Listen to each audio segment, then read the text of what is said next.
everybody. It's Brooke Ali. And Patricia Thomson, aka Dr. T. So we're at this time I came to Patricia's and we're just on finished our walk, and we have dogs with us today. Yeah, so you may have hear some panting. It's not This us. is Zuko. And this is Frankie. So we were talking last week. We were at my house and we were talking about how I had decided that over the holidays I wanted to do like a 90-10 thing where I was doing some sugar and some, like holiday treats and that kind of thing. I think that I was kind of lying to myself in the sense Do we that, do that? I mean, it was more like 10% good food and then 90% bad food. Mhm. And I ended up paying for it really bad. That day when we went for a walk, I was saying how my arm kind of was bothering me. Mhm. Like I've had a frozen shoulder in the past, but never really that serious. But that night I couldn't sleep. I was in so much pain. I could only lift my arm like that high. And so Patricia gave me the name of a pain management specialist. I found out that like basically women start suffering from frozen shoulders around the age of 40, and it's very common. It can also be linked to hormones. Also, I read that sugar can trigger that. Mhm. So I was like, That's one wonder. thing I've done differently is I've been eating lots and lots of sugar, and sugar's vegan. It's not like I'm out of, but No. it's not a food. Yep. And I personally do realize that it's a trigger food for me. And so if I have a little, it's really hard for me to turn it off. That next day, I didn't allow myself to have any sugar.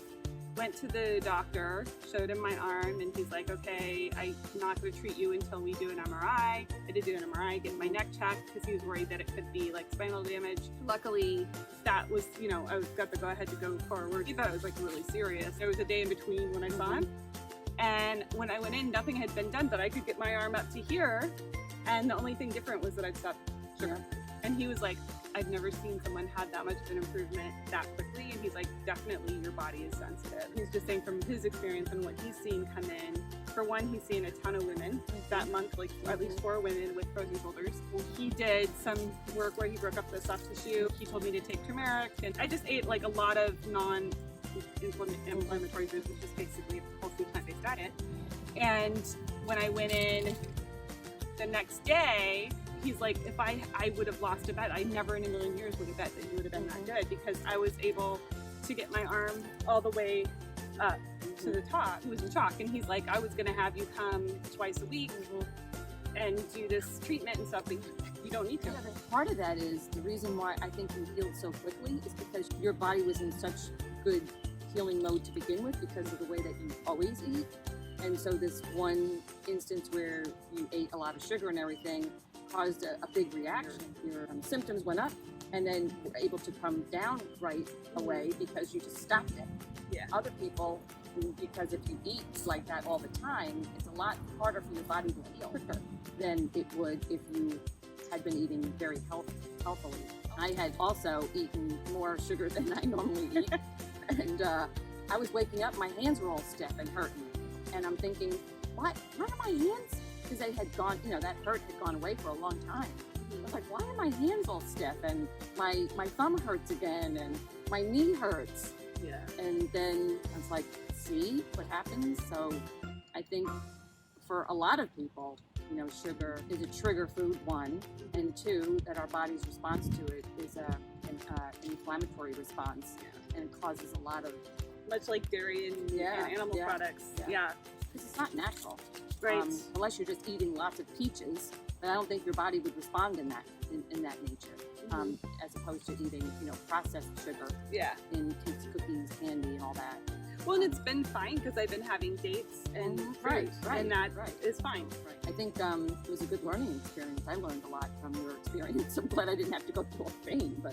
Oh, it's horrible. It's seriously the worst pain I've ever experienced. Except for giving birth, which it was equivalent to that. It was a scale of 1 to 10. It was a 10. I was in misery. But one other thing I forgot to mention was that, and I told you this, like I weighed myself the day that I was starting to feel it. I think when we went on the walk, and then I weighed myself the next day after stopping sugar, and I had lost 4 pounds.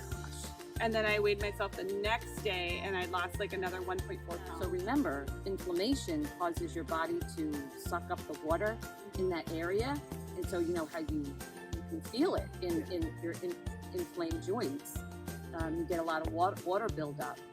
And so when you stop it, that's what she's losing all of that, all that inflammation out of her body, which is great. And that's why I got the relief. That's why I felt better. Yeah. And that's also what kind of indicated to make me feel that it really was most likely the sugar. Yeah. So we're not saying not to eat sugar, but then just watch it, you know, and make sure that, I always say, dilution is the solution to pollution, and I'll say that all the time. So if you are planning on eating like a piece of cake, or you know that there's some stuff in your house that you're going to get to, have a giant salad, eat a bunch of greens, eat as many healthy food as you can up to that point, and then go ahead and indulge, and then follow it up with more healthy food. So that way it doesn't make up all of your diet in a given day. You just at least get a salad in there, or a bowl of broccoli or something, or a sweet potato. That's what I would advise, and that's what I've been trying to do. Is if I get that cravings, I'm just like, I'm going to eat a salad first, and then if I want something, then I can go for it. Especially over the holidays. The holidays are tough. You know, you have those celebrations, and everybody around you is eating, and sugar really is probably the #1 ingredient in our holiday celebrations. True. In the foods. It's true. The things that I did to help myself when I decided to stop the sugar, because it's hard, your body's still craving it. Yeah. I had these big giant juicy grapes and ate those, and then if I didn't feel satiated by that, I would put peanut butter on dates. Oh yeah. And that was kind of like my dessert treat, and I've been fine. Yeah. Dates are good. Yeah. Like a date is so sweet. I don't think people realize it. I always keep dates in my refrigerator. A big giant medjool date, those are the best. And you can split it and put the peanut butter in it. And if you want a really big treat, like if you want to eat sweets over the holidays, but you're not going to eat the traditional sweets, dip that in vegan chocolate and then put them in the freezer. Yeah. And then you have like a peanut butter cup. It's just it is so good. It's really rich. I mean, you can't, like, once you have it in the chocolate, you really can't have very many. No, I eat one. Yeah, one is all I can do, because then, especially if it's been cold. Yeah. And then the way that you heat the chocolate is you just buy those. You can buy bags of. Enjoy is the brand I get. Me too. At Whole Foods or Sprouts. I don't know if regular grocery stores have them. Everywhere. I get them at Kroger, or just look in your regular grocery store. If they have like a health food section, even they don't. In the baking section, like I haven't been anywhere that I haven't seen it. Good. Okay, so that's easy. And then you make a double boiler kind of thing. Is that what it's called? Double boiler. Double boiler. So you put hot water, boiled water in one pan, and then you put a bowl or like another. If you have one of those pans that does it, great. But if you don't, you can just make use of one and just get a bowl that's bigger than the opening of your pot and put it on top, and put the chips there and just stir them, and they'll melt in no time, and that's it. And then you just dip the date with the peanut butter. You could put it in like a little cupcake holder. And then you get one that has like Christmas stuff on it, and then it's even more roll festive. it in coconut or chopped nuts, or you can fill it also with like almond butter or sun butter or if you're allergic to nuts, just do sunflower butter. Is really good. So so you could do that, and those are really nice treats. In fact, I'm gonna make some. I know, I'm so excited. I'm ready to go make one for the holidays, because I know I'm gonna want something special, but like I just can't do it right now because I'm recovering from the trauma I've put my body into from sugar. Yeah, I know. Yeah, which is, it's okay.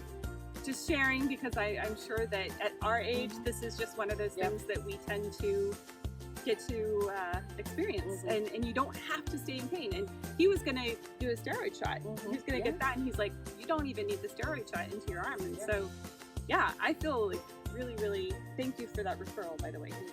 Stay tuned for the next one. Yes, thank you for joining us. Love you guys. Bye. Bye. Love you.